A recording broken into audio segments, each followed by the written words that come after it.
सो बेटा अब हम लोग नया टॉपिक स्टार्ट कर रहे हैं आप लोगों का। Let's start. अब हम बात करेंगे डेंगू एंड चिकनगुनिया, दोनों में डिफरेंस क्या होते हैं। जनरली दोनों ही जो बीमारी है उनमें जो वेक्टर है वो आपका मॉस्किटो होता है, लेकिन उनकी जो स्पीसीज है यानी उनके जो वेरिएंट्स है, वैरायटी है, वो अलग अलग होते हैं। तो वो सब चीजें हम यहाँ पे देखने वाले हैं। सबसे पहले वायरल डिजीज में है, यहाँ हम बात कर रहे थे, दैट इज आपका सबसे पहले डेंगू। डेंगू में जो पॉजिटिव एजेंट है, कौन फैला रहा है ये बीमारी को आपको? That is virus, dengue virus ये बीमारी फैलाएगा। चिकनगुनिया की बात करेंगे तो यहाँ जो वायरस बीमारी फैलाता है that is called chikungunya virus. इसका genetic material single strand RNA होता है और इसका जेनेटिक मटेरियल भी कैसा होता है? That is single strand RNA होता है। बस फर्क क्या है दोनों का? इनकी फैमिली जो है यानी कैटेगरी जो है इनकी वो अलग अलग है। डेंगू वायरस की जो कैटेगरी है वो फ्लैविरिडी फैमिली से आता है। That's the name of family. Family मतलब कैटेगरी है। एनिमल्स के अंदर हम लोग कैटेगरी, प्लांट्स के अंदर हम लोग कैटेगरीज बनाते हैं। That is. अब आ जाओ नेक्स्ट। चिकनगुनिया जो वायरस होता है बेटा वो आता है आपका टोगाविरिडी वायरस फैमिली से। It is related with togaviridae. That is difference. ठीक है, तो दोनों की फैमिली अलग है, दोनों की दैट इज कैटेगरी अलग है। अब आ जाओ वेक्टर, फैला कौन रहा है यहाँ पे? डेंगू वायरस को फैलाने वाला जो वेक्टर है मच्छर है, दैट इज फीमेल एडीज। ठीक है, it's a name of mosquito, female Aedes, जिसका पूरा नाम है female Aedes aegypti mosquito. That is the full name of Aedes. Aedes aegypti, it's a female. ठीक है, जबकि यहां पर भी कौन है? चिकनगुनिया को सेम वायरस ही, वो सेम जो एडिस है इजिप्टी, एडिस इजिप्टी वो फैला रही है, दैट इज फीमेल।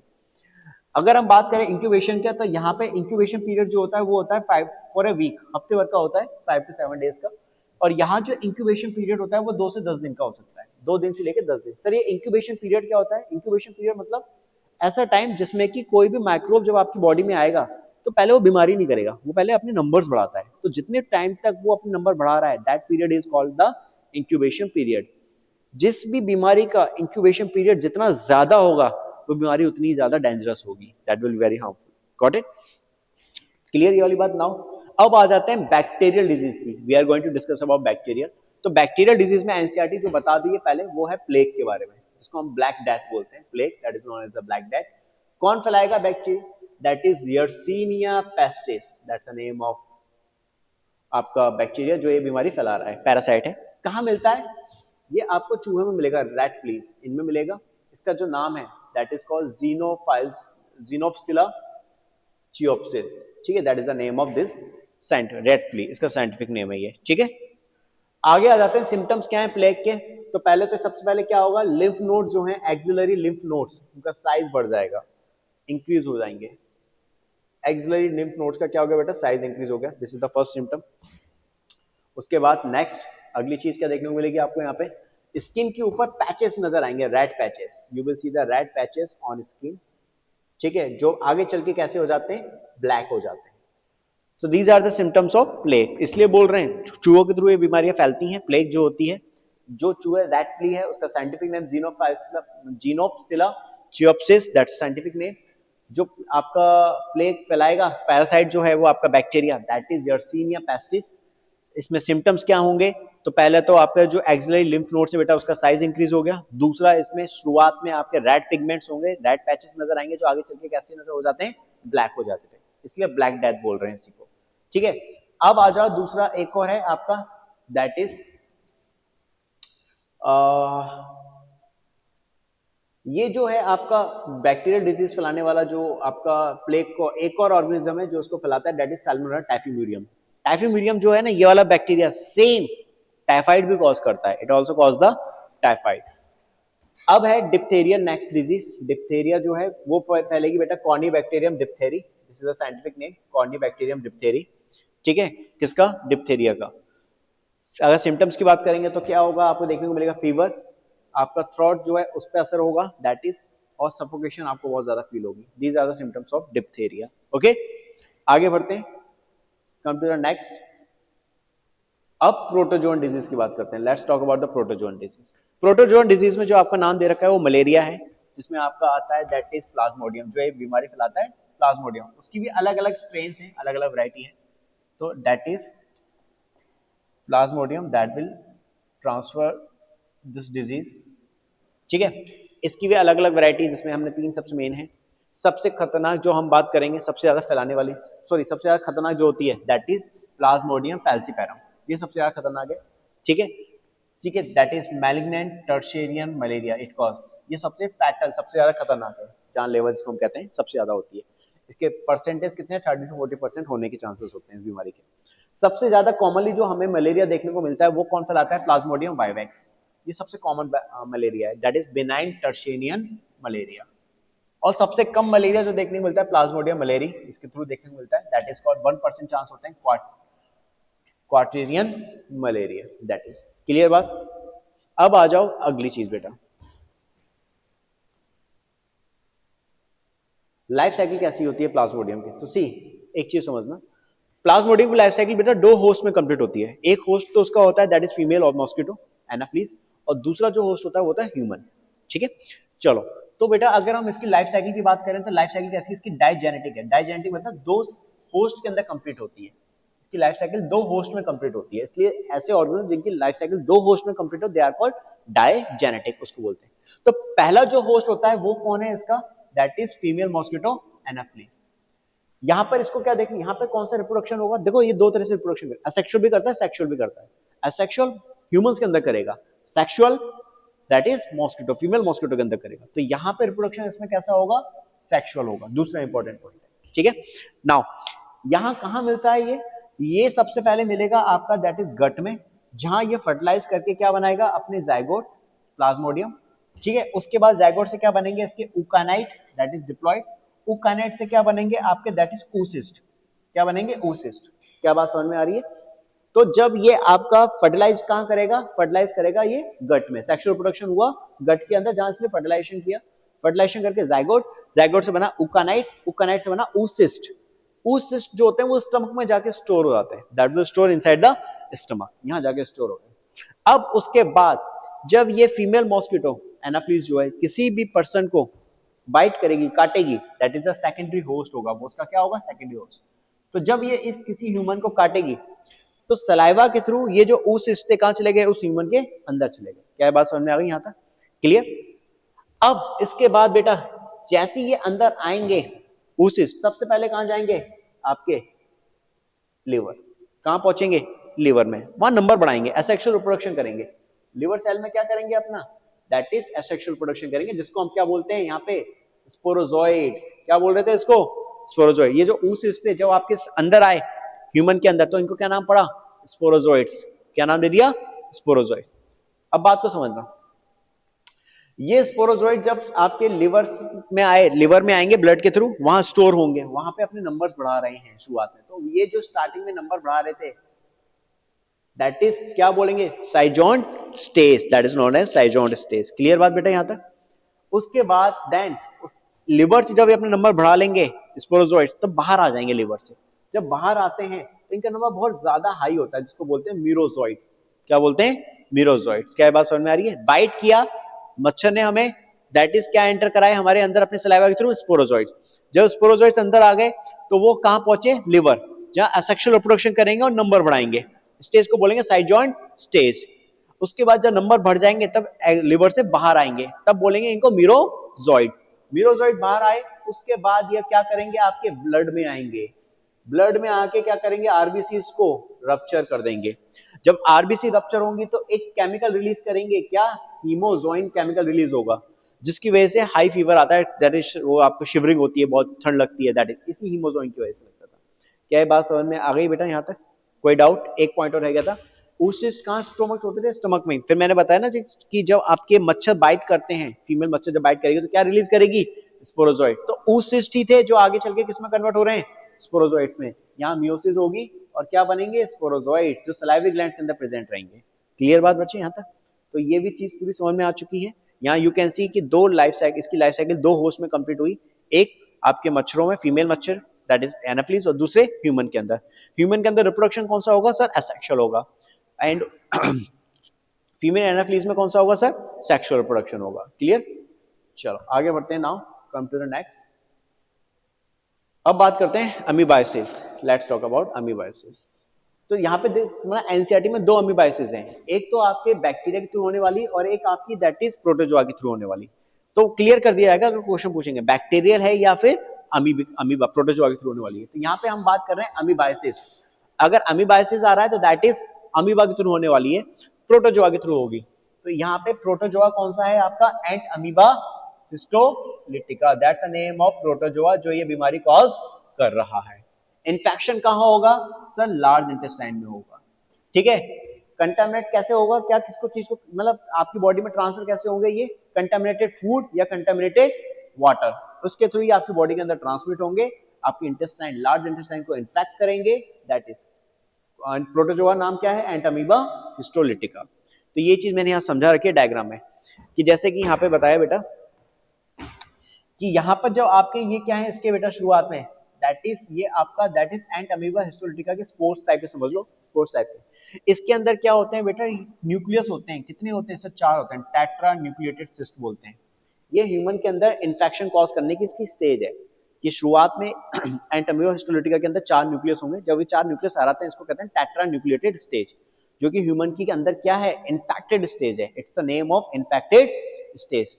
अब ये ह्यूमन के अंदर लाइक आपके कंटामिनेटेड फूड कंटामिनेटेड वाटर के थ्रू बॉडी में एंटर करेगा, बॉडी में एंटर करके कहाँ पहुंचेगा पहले आपके, दैट इज आपके स्मॉल इंटेस्टाइन में, स्मॉल इंटेस्टाइन सॉरी स्टमक में पहुंचेगा, स्टमक में जाएगा तो वहां पे स्टमक में क्या प्रेजेंट है, HCl, जो इसके ऊपर का जो सिस्ट है उसको क्या कर देगा, रप्चर कर देगा।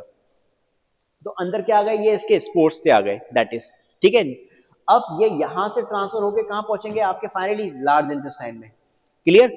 लार्ज इंटेस्टाइन में ये क्या करेंगे बेटा, अपने spore that is ant amoeba histolytica पहुंच चुका है फाइनली। टोटल कितने होंगे इसमें, दैट इज टेट्रा, शुरुआत में 4 थे, बाद में कितने हो गए, दैट इज असेक्सुअल रिप्रोडक्शन के थ्रू 8 हो गए। तो कितने नंबर हो गए बाद में इसके, 8 हो गए। शुरुआत में 4 थे, बाद में असेक्सुअल रिप्रोडक्शन करके कितने बना लिए इसने अपने, 8 बना लिए नंबर। अब यहाँ पे 2 स्टेजेस आएंगे एंट अमीबा हिस्टोलिटिका, कहाँ चल रही है, लार्ज इंटेस्टाइन में कहानी चल रही है ये। यहाँ पे एक है that is called magna, one is known as the magna, ये पैथोजेनिक है, ये स्टेज इसकी क्या है, पैथोजेनिक है। दूसरी क्या है, माइन्यूटा, ये नॉन पैथोजेनिक है, ये बीमारी नहीं कर रही। पहले इसको देख लेते हैं, जो नॉन पैथोजेनिक होती है दैट इज माइन्यूटा, ये कहां प्रेजेंट है आपके, लार्ज इंटेस्टाइन के अंदर प्रेजेंट है, ल्यूमेन में। लार्ज इंटेस्टाइन का जो आपका ल्यूमेन है वहां प्रेजेंट होगी, जो किसमें कन्वर्ट हो जाएगी, सिस्ट में, यानी इसके चारों तरफ क्या बन जाएगा, सिस्ट बन जाएगा। अगेन सिस्ट बन गया, क्या ये बात समझ में आ गई बात, यहां तक कोई डाउट। अब ये क्या होगा बेटा, जब ओपन में डेफिशिएट करेंगे या फिर दैट इज उसके थ्रू क्या होगा, ओपन में डेफिशिएट करने के थ्रू ये बाहर आ जाएंगे, दैट इज 2 स्टेज देयर, वापस आई सॉइल में आ गई, ठीक है। दैट इज अगर ओपन में किया हो, दैट इज डेफिशिएट किया हो ओपन में, वहां पे अगेन ये अपने 2 न्यूक्लियस से कितने न्यूक्लियस बनाएंगे, 4, दैट इज अब उस जगह पे पौधे वौधे लगे होंगे, क्रॉप्स लगी हो, अगर उसी क्रॉप को आप यूज करोगे फॉर एग्जाम्पल, तो ये उन क्रॉप्स के पार्ट के थ्रू फिर से आपकी बॉडी के अंदर ट्रांसफर हो गए। क्या ये बात क्लियर हो गई, या पानी के थ्रू ये वापस बॉडी में ट्रांसफर हो गए। तो ये कौन सी स्टेज थी, दैट इज माइन्यूटा, जो नॉन पैथोजेनिक थी, इसने कोई इंफेक्शन कॉज नहीं किया। अब आ जाओ जो पैथोजेनिक है, दैट इज मैग्ना, ये पैथोजेनिक थी। तो ये क्या कर रही है बेटा, सी यहाँ पे मैंने इसको दिखा रखा है, एक चीज मेरी बात को समझना, ये आपके सीधा सीधा क्या करेगी, दैट इज इंफेक्शन कॉज करेगी। कहाँ इंफेक्शन कॉज करेगी, लार्ज इंटेस्टाइन में। क्या करेगी लार्ज इंटेस्टाइन में, दैट इज अल्सर कॉज करेगी, अल्सर बनाएगी, फ्लास्क शेप के अल्सर कॉज करेगी। इसके अलावा एब्डोमिनल पेन भी इसी की वजह से होगा, ठीक है, किसकी वजह से, मैग्ना की वजह से।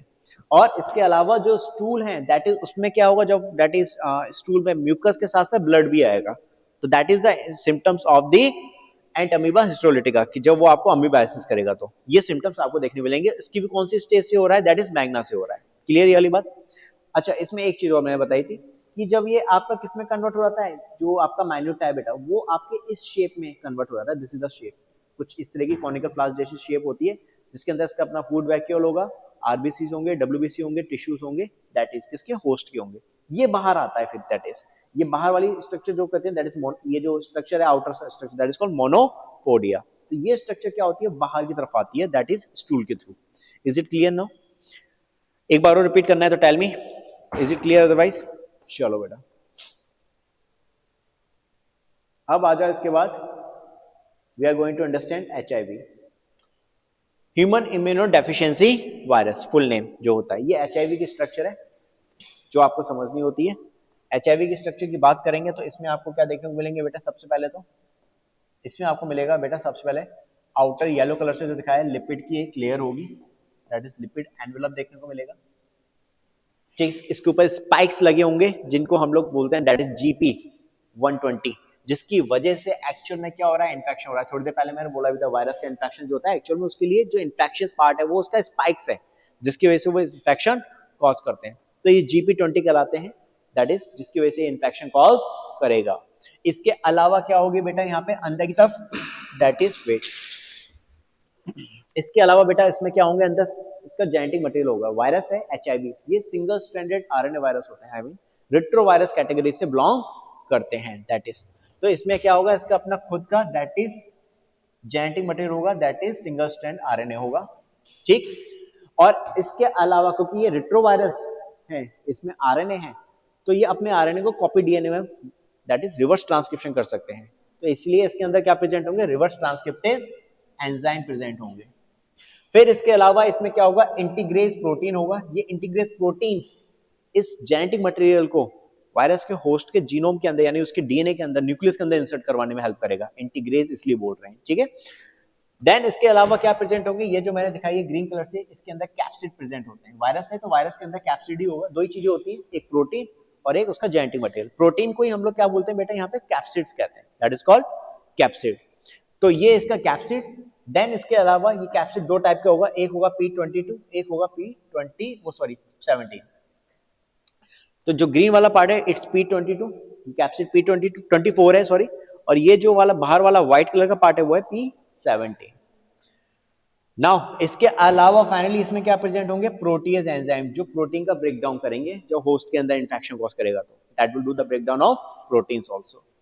Now one more thing also, जब ये किसी होस्ट की सेल से अटैच होगा तो उस सेल पे क्या प्रेजेंट होती हैं, दैट इज कौन सी होंगी, TS सेल्स होंगी, जिसको हम मैक्रोफेज कहते थे। इन पे कौन सी प्रोटीन्स होती हैं, CD4 प्रोटीन, या क्या है CD4 रिसेप्टर्स होते हैं। CD4 रिसेप्टर है जिसकी हेल्प से ये स्पाइक्स जो होती हैं GP120 इससे अटैच हो जाती है और इन्फेक्शन हो रहा होता है। क्लियर बात बेटा। कम टू द नेक्स्ट, आगे बढ़ते हैं। Life cycle of HIV। So HIV की लाइफ साइकिल की जब बात करते हैं बेटा, तो सी यहाँ मैंने पूरे डायग्राम में समझा रखा है। ये आपका HIV था, ये इसकी दैट इज आपकी स्पाइक्स थी, दैट इज GP120, और ये हमारी जो सेल है इम्यून सेल, उसकी कौन सी प्रोटीन है, CD4 प्रोटीन है। इनके बीच में इंट्रैक्शन हुआ, ठीक है, स्पाइक्स के बीच में और आपके दैट GP120 और CD4 प्रोटीन के बीच में इंट्रैक्शन हुआ, दैट इज। इंट्रैक्शन होने के बाद क्या होगा, यहाँ पे आप देखो इंसर्शन हो रहा है। इंसर्शन में क्या होगा, जो इसका बाहर का आउटर कवरिंग है वो तो सब की सब क्या हो गई बेटा, दैट इज बाहर रह गई। क्या हो गई, सारी की सारी बाहर हो गई। सिर्फ इसके अंदर जो मैंने अभी आपको बताई थी, दैट इज कैप्सिड्स होते थे, प्रोटीन्स होती थी, वो अंदर एंटर कर गई, ठीक है। P27 और P17 जो थी, ये दोनों अंदर एंटर कर गई। यहाँ पे देख रहे हो अंदर की तरफ जाते हुए, और इनके साथ साथ इसके अंदर जो आपका दैट इज जेनेटिक मटेरियल है, along with reverse transcriptase and along with integrase enzyme, ये एंटर कर गया। अब जैसे एंटर करेगा साथ में इसमें प्रोटीज एंजाइम भी थे, तो प्रोटीज एंजाइम जो ये इसकी प्रोटीन है, प्रोटीन का एनवेलप था, दैट इज जो कैप्सिड है, उसको क्या कर देंगे, ब्रेक डाउन कर देंगे, उसका डिग्रेडेशन कर देंगे। तो अब ओपन में क्या आ जाएगा, इसका अपना जेनेटिक मटेरियल ओपन हो गया, बाहर आ गया, पोस्ट के अंदर आ चुका है। क्लियर यहां तक बात। अब ये जो सिंगल स्ट्रैंड RNA था, ये क्या करेगा, with the help of reverse transcriptase enzyme जो इसमें प्रेजेंट था, उसकी हेल्प से क्या बनाएगा, अपना सिंगल स्ट्रैंड DNA बना लेगा। उल्टा कर लिया प्रोसेस, सिंगल स्ट्रैंड DNA बना लिया। अब ये single strand DNA with the help of enzyme integrase जो बताया था, उसकी हेल्प से किसमें एंटर कर जाएगा, न्यूक्लियस के अंदर एंटर कर गया। और जैसे ही एंटर करेगा, होस्ट का जो DNA था उसके साथ क्या कर गया, ये मर्ज कर गया। देख रहे हो, होस्ट के DNA के संग वायरस का DNA क्या हो गया, मर्ज हो गया। अब होस्ट का DNA जब सेंट्रल डोग्मा करके फाइनली अपनी प्रोटीन बनाएगा, तो ये भी सेंट्रल डोग्मा करके क्या बनाएगा, अपनी protein, that is viral mRNA बना लिया। और इस वायरल mRNA में क्या थे, राइबोसोम्स थे, जिसकी हेल्प से क्या बन गई, वायरल प्रोटीन बनी। यही वायरल प्रोटीन इस सेल को इसको इन्होंने इन्फेक्ट कर दिया है। अब ये बाहर आएंगी, दैट इज बाहर आती हुई दिखेंगी, एक्सोसाइटोसिस देखने को मिलेगी, ये बाहर आ गए सेल से, और बाहर आके इन्होंने अपनी नई कॉपीज बना ली। Is it clear now. So this is how HIV जो होता है किसी सेल को, होस्ट की सेल को डैमेज करता है, या कहें तो इन्फेक्ट करता है। Is it clear.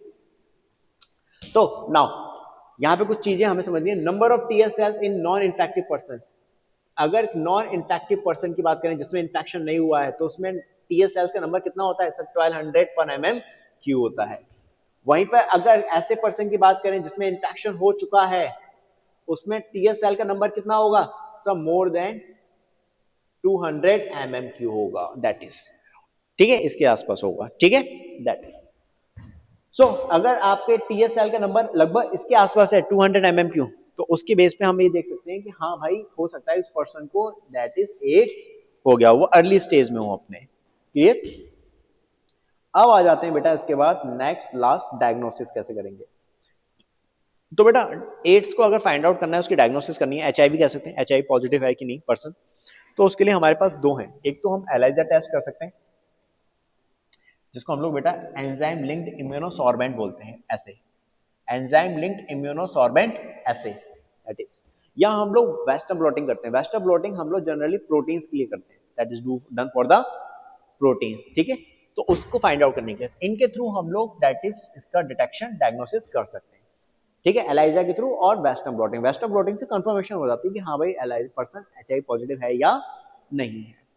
सब इसके बाद आते हैं नाउ हम लोग क्या दवाइयों का यूज कर सकते हैं। अब तक कोई हमने पर्टिकुलर एकदम बढ़िया दवाई तो नहीं बनाई, ऐसी दवाई नहीं कि जो बिल्कुल ही ट्रीटमेंट कर दे, लेकिन हाँ ऐसी दवाइयां जरूर बनाई है हमने जो एचआईवी की जो पीरियड है ना, उसका जो टाइम पीरियड है, जो स्पीड से वो दैट इज प्रोलिफरेट होता है, नंबर बढ़ाता है, उसको क्या कर दे, सप्रेस कर दे थोड़ा, तो स्पीड कम हो जाए उसकी। तो उसी में नाम है एक, तो एक दवाई जो कि रिवर्स ट्रांसक्रिप्शन को इनिबिट कर देती है, वो है एजेटी एजिडोथाइमिडीन, जिसको हम लोग ZDV यानी जीडोव्यूडीन भी बोलते हैं, एजिडोथाइमिडीन या जीडोव्यूडीन भी बोलते हैं, that is AZT।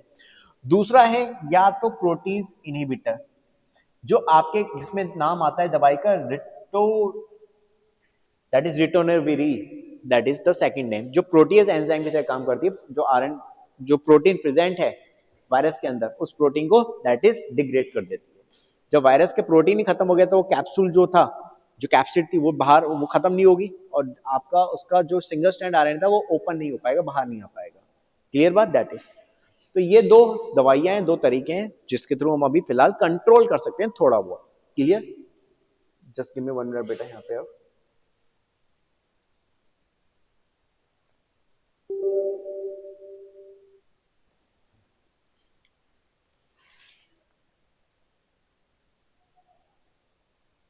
let's start your okay, so now बेटा अब जो हम लोग बात करने वाले हैं, we are going to understand the next important topic, that is your cancer.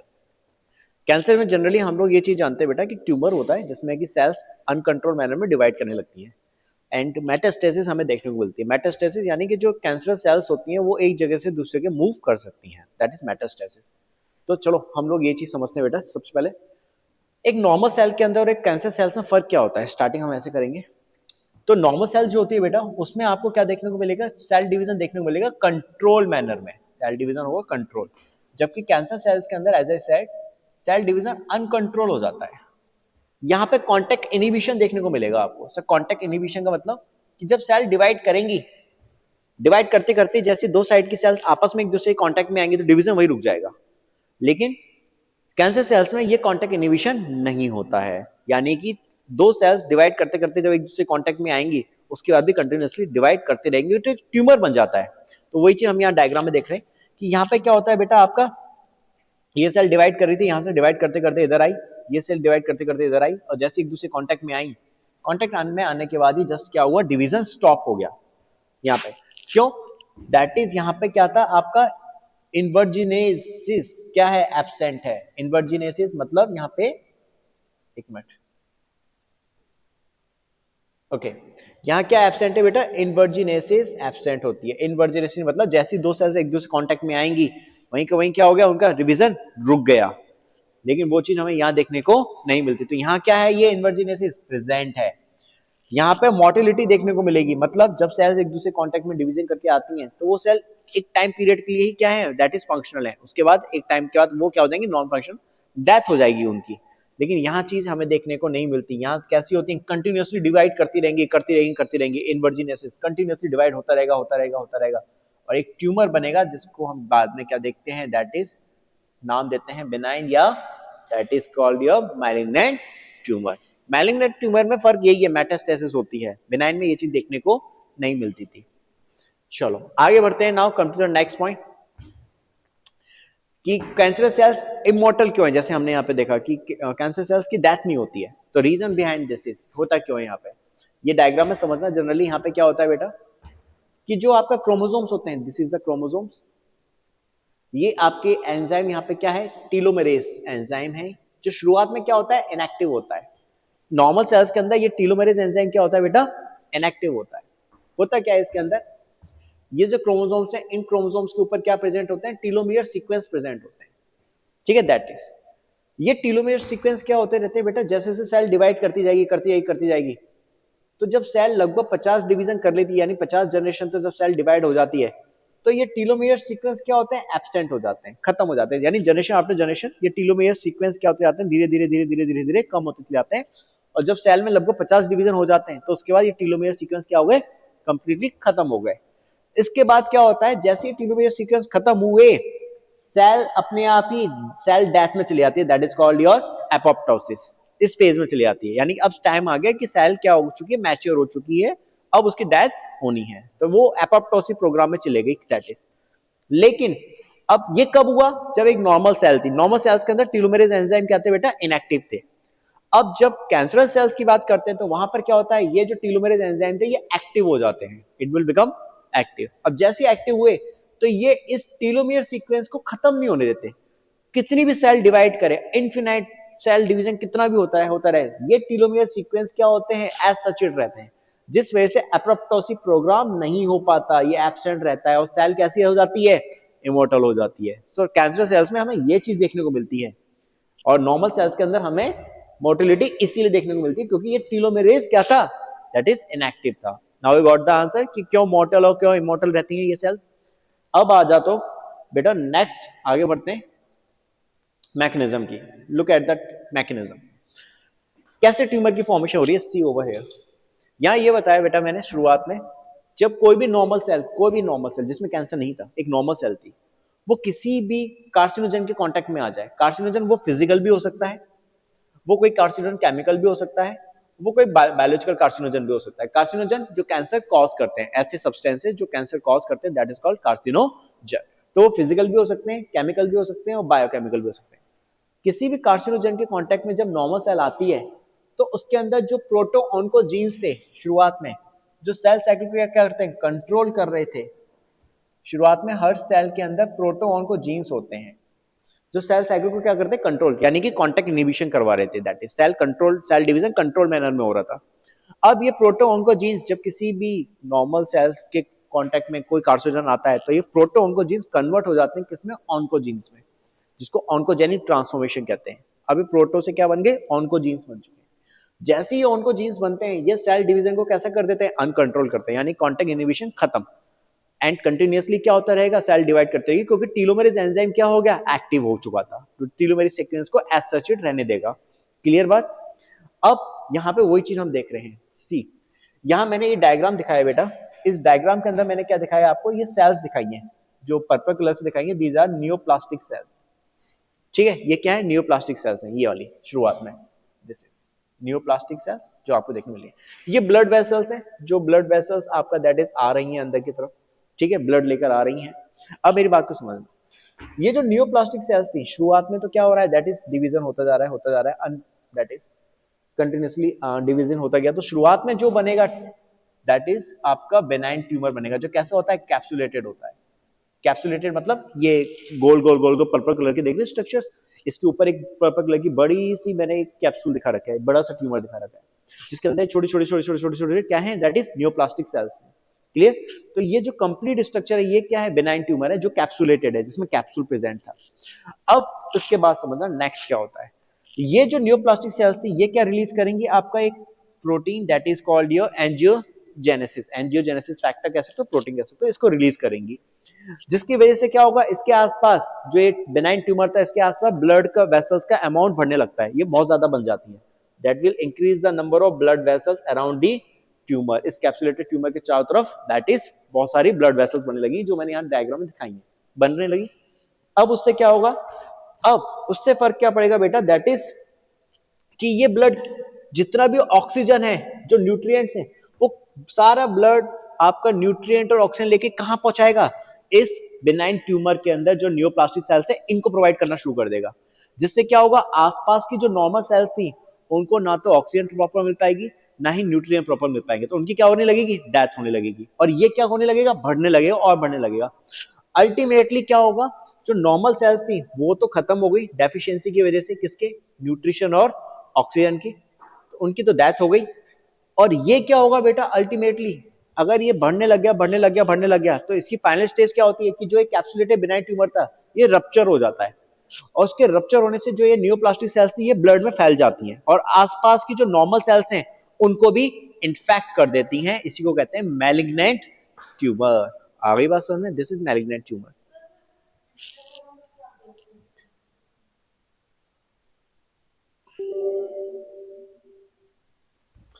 सो बेटा now this is about the cancer कि भाई कैसे मैकेनिज्म है, कैंसर कैसे काम करता है, किस तरह से शुरुआत में बिनाइन ट्यूमर बनता है, बाद में यही बिनाइन ट्यूमर जब अनकंट्रोल हो जाए, रप्चर हो जाए, कैप्सूल रप्चर हो जाए, तो उसके अंदर की neoplastic cells, that is neoplasm जो होता है इसके अंदर का, वो सारा का सारा फैल जाता है ब्लड के थ्रू आसपास की सेल्स में और मैलिग्नेंट कैंसर कॉज कर देता है।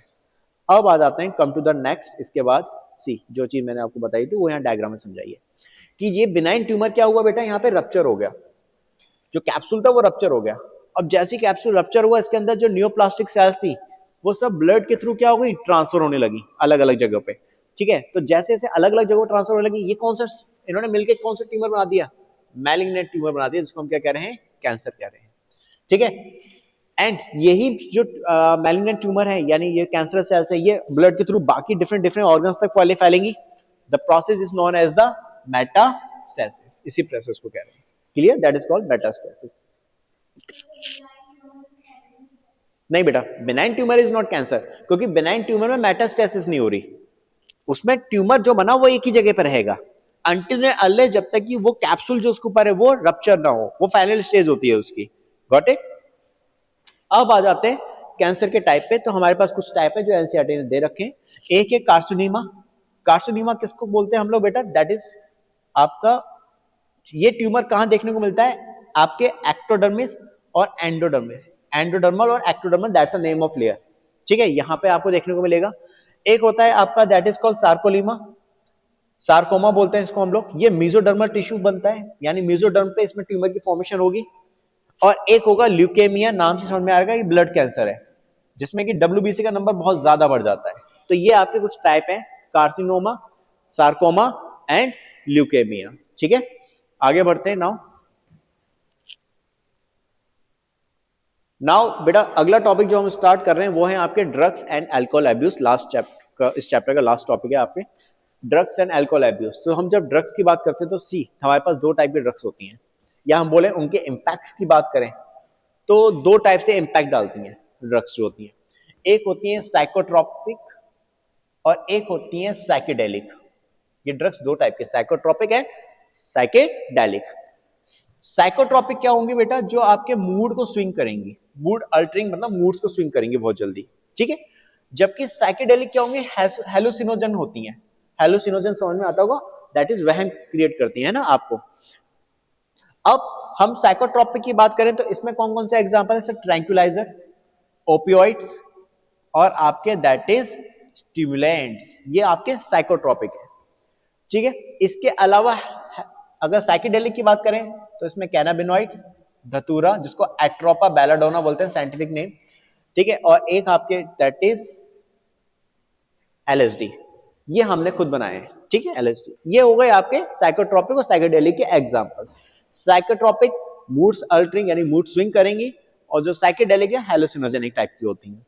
अब इसके अलावा हम लोग बात करें नेक्स्ट, इन्हीं को ही हम लोग देख रहे हैं, इसमें जो जो एनसीईआरटी ने मेंशन कर रखे हैं वो हम बात कर रहे हैं। पहले है ट्रैंक्विलाइजर्स, एक बार ट्रैंक्विलाइजर देखो। ट्रैंक्विलाइजर जो होते हैं आपके क्या है, साइकेडेलिक है, साइकोट्रोपिक है। ठीक है, दैट इज मूड अल्टरिंग का काम करते हैं। तो ये कैसे होंगे, एनेस्थेटिक होंगे, एनेस्थेटिक समझ में आता होगा, दैट इज एकदम बेहोशी उस वाली स्टेज में लेके जाएंगे। डिप्रेजेंट्स होंगे, दैट इज टेंशन, जो तनाव है टेंशन है उनको खत्म करते हैं। ठीक है, स्लीपिंग ड्रग्स जो अभी बोला, दैट इज बेहोशी वाली, यानी नींद आने लगेगी आपको। और दैट विल इंक्रीज द ट्रांसक्युलिटी। ठीक है, ट्रांसक्युलिटी को इंक्रीज करेंगे। एक मिनट बेटा, तो बेटा जब ट्रांसक्युलिटी की बात करते हैं तो ट्रांसक्युलिटी का मतलब हो गया दैट इज बिल्कुल रिलैक्स कर देते हैं बॉडी को, दैट इज ट्रांसक्विलिटी। इसमें एग्जांपल्स क्या क्या हैं? If you talk about the examples, examples में आ गए बेटा, एक तो आपका दैट इज बेंजियोडाइजिपिन जिसको हम वैलम बोलते हैं, एक है बारबिट्यूरेट जिसको हम बोलते हैं दैट इज, ये आपके वो ट्रैंक्विलाइजर के एग्जांपल्स हैं। इसमें से आपका यूज कहाँ होता है इनका? एंजाइटी के लिए, इंसोम्निया के लिए और साइजोप्रीनिया इसके लिए हम लोग करते हैं। ये किसकी एक काम और करती है, ये गाबा का अमाउंट को इंक्रीज कर देती है ब्रेन में। गाबा एक आपका दैट इज एक तरह से हार्मोन बोलिए होता है जो बॉडी के अंदर आपका दैट इज ब्रेन को एकदम रिलैक्स कर देता है। जब ये सीक्रेट होता है ब्रेन में तो ब्रेन को एकदम से रिलैक्स स्टेज में ले जाता है, दैट इज क्लियर बात। अब आ जाओ दूसरा जो है बेटा एग्जाम्पल ओपियोइड्स साइकोट्रोपिक में। When we talk about opioids, तो ओपियोइड्स में आपके क्या आते हैं बेटा? That is narcotics, sedative, depressants, analgesic painkiller होते हैं और यूफोरिएंट दैट इज, ये सब क्या है ओपियोइड्स के दैट इज सिम्टम्स हैं हमें जो देखने को मिलते हैं। अल्टीमेटली ब्रेन इसमें भी सेम वो रिलैक्स हो रहा है दैट इज। अब कहां से मिलती है? दैट इज अफीम ओपियम पॉपी से मिलती है जिसको हम पेपर पर सोमनीफेरन भी बोलते हैं, इससे हमें ये ओपियम मिलती है। ठीक है, क्या प्रेजेंट होते हैं इसके अंदर? अल्कलॉइड्स प्रेजेंट होते हैं 20 टाइप के, और इसी ओपियोइड से ही क्या बनती है? मॉर्फिन बनती है। जो हम लोग बनाते हैं वो इसी ओपियोइड से ही बनाते हैं। आगे बढ़ते हैं, come to the next, morphine की बात कर रहे हैं। When we talk about morphine, morphine कैसी होगी? सेम वही ओपियोइड से बन रही है, एनाल्जेसिक होगी मींस पेन किलर का काम कर रही है, और साथ ही साथ में ये क्या करती है आपके ब्रेन और जो आपके गैस्ट्रोइंटेस्टाइनल की गट है उसके जो रिसेप्टर्स है बेटा, उनको क्या करती है बेटा? दैट इज रिलैक्स कर देती है, उनसे बाइंड करके बिल्कुल एकदम शांत कर देती है। अगर हम इसी मॉर्फिन का मिथाइलेशन करें तो हमें क्या मिलती है? कोडिन मिलती है, यानी मिथाइल ग्रुप जोड़ दें हम इसमें तो कोडिन हमें इसमें से देखने को मिलेगा, जिसको हम दूसरा नाम क्या बोलते हैं? मिथाइल मॉर्फिन बोलते हैं। ये कफ सिरप में यूज होता है, खांसी की दवाई में उसका यूज करते हैं। और अगर इसका डाई एसिटाइलेशन करते हैं, मिथाइलेशन के अलावा अगर हम इसका डाई एसिटाइलेशन करें तो हमें हीरोइन बनती मिलती है, इससे हमें हीरोइन मिलती है जिसका नाम है डाई एसिटाइलेशन ऑफ मॉर्फिन। ठीक है, दैट इज मिथाइलेशन से कोडिन और डाई एसिटाइलेशन से इसके हमें मिलती है दैट इज हीरोइन। तो हीरोइन किससे? That is a food product remnant. जैसे इससे क्या मिल रहा है हमें? हीरोइन से क्या मिलता है बेटा? स्मैक मिलता है। जो हीरोइन में फूड आता है, जो उसका फ्रूट वाला जो पार्ट होता है उसको ही हम क्या बनाते हैं? उसके बचे हुए पार्ट से, फूड के बचे हुए पार्ट से हम क्या बनाते हैं? स्मैक बनाते हैं। ठीक है, तो हम किससे मिल रही है? प्रोड्यूस फ्रॉम हीरोइन, वही चीज बताई, हीरोइन से मिल रही है। कैसे होता है देखने में? से व्हाइट क्रिस्टल होगा, कड़वा होगा, ऑर्डरलेस होगा, यानी कोई खुशबू नहीं होगी। इसी को हम लोग, इसी से हम क्या बनाते हैं बेटा? ब्राउन शुगर भी बनाते हैं स्मैक से। और इसको हम लेते कैसे हैं? स्नॉटिंग और इंजेक्शन। स्नॉटिंग मतलब नाक के थ्रू स्मोक लेते हैं। अब आ जाओ next, that is stimulants. Morphine के बाद जो आते हैं स्टिमुलेंट। स्टिमुलेंट्स में आपके एग्जांपल क्या क्या है? कोकेन। आपको कुछ नहीं बेटा, ये जो नाम मैंने दिए हैं ना, मॉर्फिन क्या है, इसमें कौन आ रहा है, मॉर्फिन किसका प्रोडक्ट है, ओपीएम का है, ये सब चीजें थोड़े दिमाग में रखनी है। ठीक है, सिम्टम्स इतने नहीं आएंगे बट ये चीजें जरूर ध्यान रखनी है। तो आ गए कोकीन, टोबैको और आपके एम्फीटेमिन्स, ये स्टिमुलेंट्स हैं। कोकीन क्या है, किससे मिल रही है? कोका प्लांट से मिलेगी, जिसका नाम है एरिथ्रोजाइलम कोका। ठीक है, ये साउथ अमेरिका में मिलता है ये प्लांट, इससे हमें मिलती है। लेते कैसे हैं? स्नॉटिंग के थ्रू लेंगे। ठीक है, दैट इज यूफोरियन का काम करती है, मींस इसको लेने के बाद ही एकदम से एनर्जेटिक फील होते हैं आप, बहुत ज्यादा एनर्जी होती है। एक्सेसिव डोज अगर आप ले लेंगे तो हेलुसिनेशन आपको देखने को मिलेगा। ठीक है, वहम आपको देखने को मिलेंगे। अगर हम बात करें इसके स्टिमुलेंट की, किसको ये असर डालेगी? आपके सेंट्रल नर्वस सिस्टम पे असर डालती है, दैट इज कौन? Cocaine. By interferes with transport of dopamine. अगर आप इसको डोपामीन के साथ लोगे तो इसको अगर आप ज्यादा अमाउंट में लेते हो तो आपकी बॉडी के अंदर डोपामीन का जो ट्रांसपोर्टेशन, डोपामीन जो हार्मोन है उसके ट्रांसपोर्टेशन को क्या करती है? इंटरफेयर करती है। इंटरफेयर मतलब ब्लॉक करना शुरू कर देती है। कौन? That is cocaine. अब आ जाओ, जैसे यहाँ पे मैंने बता रखा है, यहाँ पर आपका ये दो नर्वस सिस्टम दिखा रखे, न्यूरॉन्स दिखा रखे, एक्सॉन टर्मिनल। यहाँ से डोपामिन रिलीज होकर दूसरे के उस पर गया, स्टिमुलेट कर दिया, दैट इज। अब अगर डोपामिन वापस आएगा तो क्या करता है? प्रोटीन को क्या करता है? जो प्रोटीन का जो ट्रांसपोर्ट प्रोटीन होती है उसको, उसके थ्रू ये क्या करता है बेटा, उस ट्रांसपोर्ट प्रोटीन को ब्लॉक कर देता है। दैट इज यहां से तो रिलीज होके क्या करेगा, इस वाले न्यूरॉन में चला गया, लेकिन वापस अब आएगा तो रिटर्न में ये अंदर नहीं आ पाएगा, क्योंकि जो ट्रांसपोर्ट प्रोटीन है वो उसको ब्लॉक करेगी अंदर आने से। तो दैट इज ये आगे नर्वस सिस्टम में दूसरी न्यूरॉन्स को क्या करता है, that is in fact I mean उनको इफेक्ट करता है। But cocaine block the transport protein. अब इसी में हम बात कर रहे हैं कोकिन की। कोकिन क्या करेगा, that will block the transport protein.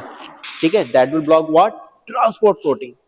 यहाँ पे तो डोपामिन था जिसको ट्रांसपोर्ट प्रोटीन अंदर नहीं आने दे रहा था, लेकिन अगर हम दैट इज कोकिन लेने लगेंगे तो उससे क्या होगा, दैट इज जो डोपामिन था बेटा वो आपका उसका अमाउंट बढ़ जाता है। कहां पे, सिनेप्टिक क्लेफ्ट में। जैसे मैंने यहां पे बोला कि डोपामिन क्या था बेटा, यहां पे वापस नहीं आ पा रहा, अंदर नहीं आ पा रहा, तो यहां क्या होगा, सिनेप्टिक क्लेफ्ट यानी साइनेप्स के अंदर उसका अमाउंट बढ़ने लगेगा। और जैसे जैसे साइनेप्स में उसका अमाउंट बढ़ने लगेगा, दैट इज डोपामिन का जो ट्रांसपोर्ट होना चाहिए था वो ट्रांसपोर्टेशन ठीक से नहीं हो पा रहा है। ये काम कौन कर रहा है, कोकिन करवा रहा है। दैट इज डोपामिन के ट्रांसपोर्टेशन को ब्लॉक कर रहा है। क्लियर। अब आ जाओ, come to the next, tobacco.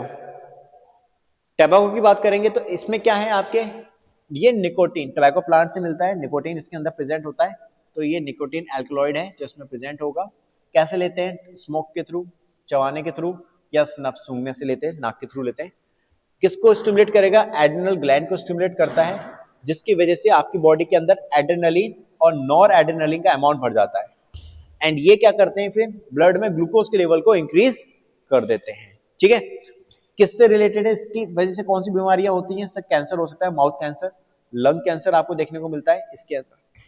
ठीक है, इसके अलावा क्या होगा, जितनी ज्यादा स्मोकिंग करोगे आपकी बॉडी के अंदर कार्बन मोनोऑक्साइड का क्या होता है, अमाउंट बढ़ जाता है। That is clear. अब आ जाओ नेक्स्ट, एम्फिटामिन। ठीक है, ये हमने बनाई है drug, that is synthetic drug है, इट्स अ सिंथेटिक ड्रग जो हमने बनाई है। ठीक है, इसी को हम सुपरमैन ड्रग भी कहते हैं। सुपरमैन मतलब इसको लेने के बाद बस ऐसा लगता है कि अब हम जो चाहे वो कर सकते हैं, बिल्कुल पावरफुल फील करोगे।